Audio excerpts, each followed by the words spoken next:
Hi everyone! Today we will be talking about American Sign Language, which is one of the many communication modalities. So, American Sign Language, or ASL, is used by about 250 to 500,000 people in the US. It is, of course, its own visual language, as we know, and it is expressed mostly through hand movements, but it also heavily includes the use of facial cues, expressions, and body language. So I had taken 2 courses in sign language, and they had taught me that many of the concepts behind signs are heavily rooted in body language. So, for example, the sign for funny would be like this. But if I was trying to sign to my friend that something was really funny, I would use my body language to show that, and the sign would become a little bit more exaggerated, like so. So, the more exaggerated sign and body language, you can tell that the concept changes.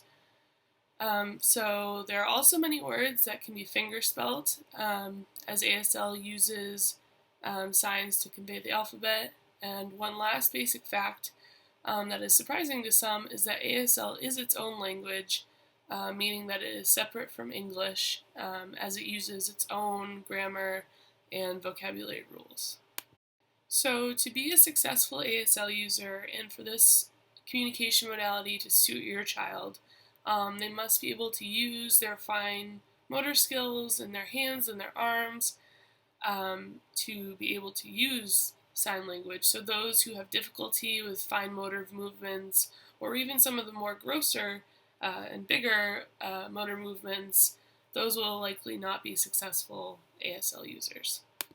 So for this communication modality, there are no hearing requirements, which means that there is no need for an ear doctor, an audiologist, and of course, no surgery. However, there will be a team of specialists that you'll likely work with if you choose ASL for your child. So the first one being an early interventionist or a social worker who will help facilitate you meeting all of the other necessary professionals that I will go over. And they can also help you find more resources. So they will even help you contact a deaf person who has grown up using ASL, so that you can directly learn from someone who has had the same experiences growing up using sign language. This can be a really helpful resource, and they can provide a lot of information that some of the other professionals might not be able to. A sign language teacher will be useful to both teach you, your child, and even your extended family how to sign. An SLP, or speech language pathologist, will not only be an advocate for your family and your child, but they will also help you cope and provide support and teach you strategies to maximize language use. The more exposure to language and the use of ASL, the more your child will learn to use sign language to communicate their needs, wants, and desires. A teacher of the deaf will work with your child throughout their academic life, and they're really an instrumental role, and they kind of play the part of a liaison between general education teachers and your child. So a general education teacher may not have the training necessary to work with your child and their specific needs. So a teacher of the deaf ensures that your child is meeting all of the criteria that they should be, and they're also making sure that they're getting all of the necessary accommodations that they need to succeed. And lastly, you will be working with interpreters in both the educational and hospital settings. So their schooling life, there's 2 options. They can either attend their local school through an inclusion program where the classes are with the rest of their peers. However, they will need an interpreter at all times, which can be difficult to have that accommodation. And again, the SLP, the teacher of the deaf, we have resources that are going to help your family try to fight for those accommodations, as sometimes they are not easily handed out. But it is very necessary to have an interpreter at all times, as the teachers are speaking a different language. So that is one option, and then the other option is that they could attend a school for the deaf where there's specialized instructions, teachers who use ASL, teachers of the deaf, and we are lucky in Orono because there is a school for the deaf about 2 hours away in Portland, which is the Baxter School for the Deaf, and I did put a link here for you to check out that school more. Family involvement is going to be key. So the family, you all will need to attend ASL classes for yourselves, but also for your child, obviously. And by using ASL with your child, you are providing them with as many language opportunities and exposure to ASL as possible. And the more exposure, the quicker they will learn to communicate. So consistently signing will be essential for your child's success. And even if you're just talking to each other with things that might not be necessary for your child to be privy to, but if you're just talking to each other, maybe try signing as you talk. And not only will that enhance your use of sign language, but it will also be a language model for your child to observe and analyze. And this is just a way for your child to get more exposure. Like I said, exposure is key. So you can also connect and collaborate with other deaf families. This will help you and your support system, and also it will start your child's journey for embracing deaf culture, which we'll talk a little bit later. And just another thought, babysitters. Everyone needs them. So if possible, hiring a deaf babysitter who uses ASL will not only give your child the chance to communicate more on a more steady basis when you're not around, but it will also serve you to have another person with experience that is similar to your child's, someone to ask questions of, and someone who you can relate to them on another level.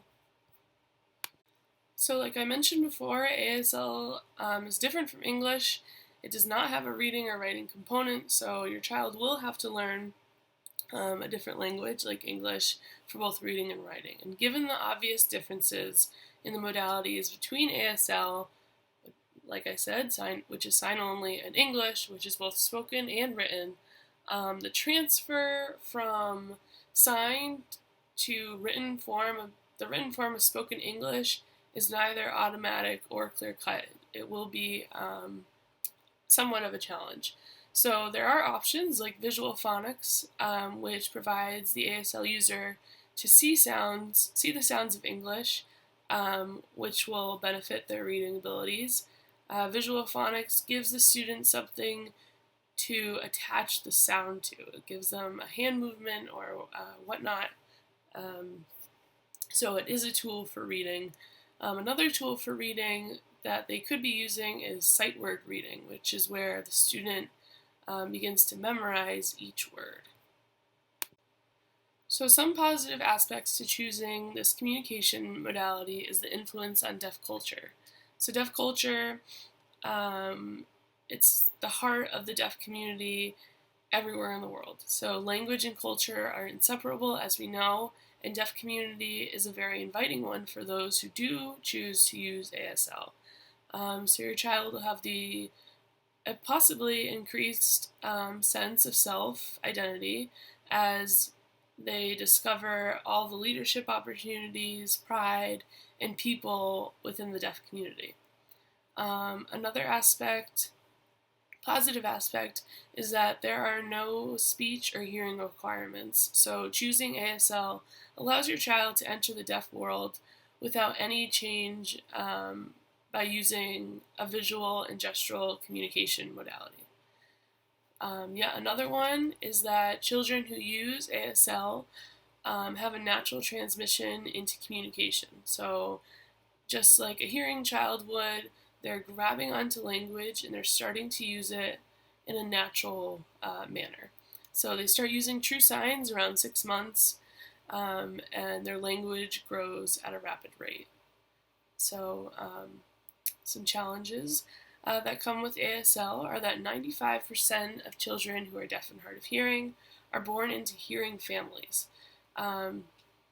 So these hearing families are not, of course, they are not native users, and that in turn kind of is lacking in more language models for the child. So that could result in lower academic outcomes, which is shown in studies from Cauldron and Greenberg of 2003. But like I mentioned before, exposure and having language models are key. So combating this challenge would be to learn ASL as fast and as accurately as possible, so that there are many diverse language opportunities for them.